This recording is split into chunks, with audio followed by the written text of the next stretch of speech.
सभी को जय श्री माँ, हर हर महादेव। दोस्तों, एक भाई जी नज़र आए हैं जिन्होंने मेरे कुछ वीडियोस स्टेटमेंट्स उठा के एक वीडियो बनाई है। उन पे मुझे सीरियसली इतनी हंसी आ रही है और मैं ये सोच रही हूँ कि आप कितने ज़्यादा वेले हैं, कितने फ्री हैं आप। आपको सिर्फ इन्हीं फालतू चीज़ों के लिए समय निकालना है। सत्य पहचानने के लिए आपके पास इतना सा भी समय नहीं है।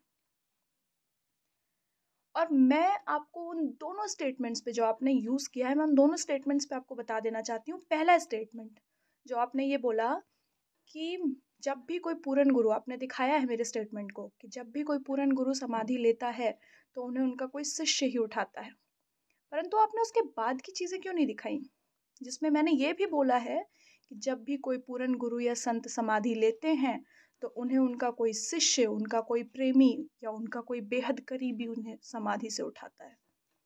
पहली चीज़। दूसरी चीज़ आपने ये बोला कि माँ आशुतोष आम्बरी जी किसी की शिष्या नहीं है, वो स्वयं एक पूर्ण गुरु हैं। तो यदि वो शिष्या नहीं है तो फिर वो समाधि से कैसे उठाएंगी। तो मैं आपको एक चीज़ बता देना चाहती हूँ कि शिष्या तो मैं भी हूँ। महाराज जी की हजारों शिष्या हैं, हजारों शिष्य हैं। तो क्या कोई भी महाराज जी को समाधि से उठा सकता है? हर किसी के पास ये सामर्थ्य है कि वो महाराज जी को समाधि से उठा दे? जी नहीं, मेरे पास वो सामर्थ्य नहीं है। शिष्या मैं भी हूँ, परंतु मेरे पास वो सामर्थ्य नहीं है कि मैं महाराज जी को समाधि से उठा दूं, मैं ब्रह्म ज्ञान प्रदान कर दूं। और माँ ने हजारों सन्यासी शिष्यों का निर्माण किया है, ब्रह्म ज्ञान प्रदान किया है। वो एक पूर्ण गुरु हैं। मैं उस वीडियो के माध्यम से उस जो संदेश मैं आपको देना चाह रही थी वो आपने नहीं समझा। आप सिर्फ कुतर्क करने पे उतर आए।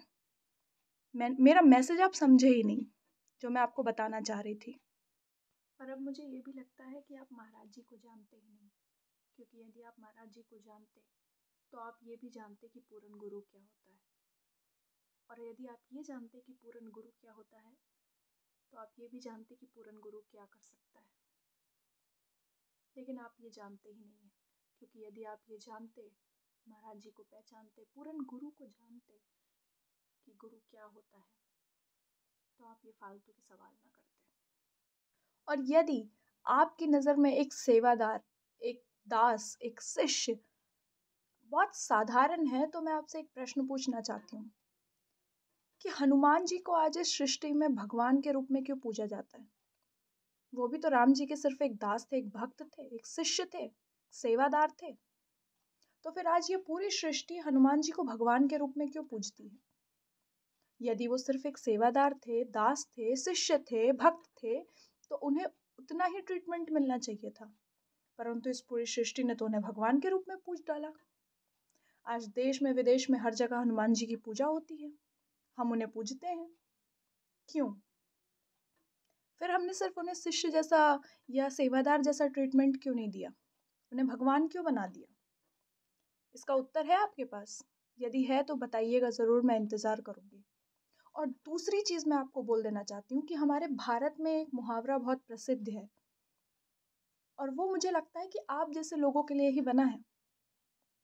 भैंस के आगे बीन बजाओ और भैंस खड़ी पौराए। ये आप जैसे लोगों के लिए ही बना है।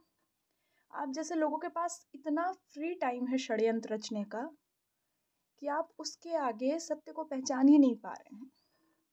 आपकी जो बुद्धि है वो पूरी तरीके से भ्रष्ट हो चुकी है। विनाश काले विपरीत बुद्धि इसी को कहते हैं। भगवान ही जाने अब आपका क्या होगा, महाराज जी जाने, माँ जाने कि आपका क्या होगा। कहाँ हैं आप? अभी भी आपको समझ नहीं आ रहा कि कहाँ सत्य है और कहाँ गोलमाल है।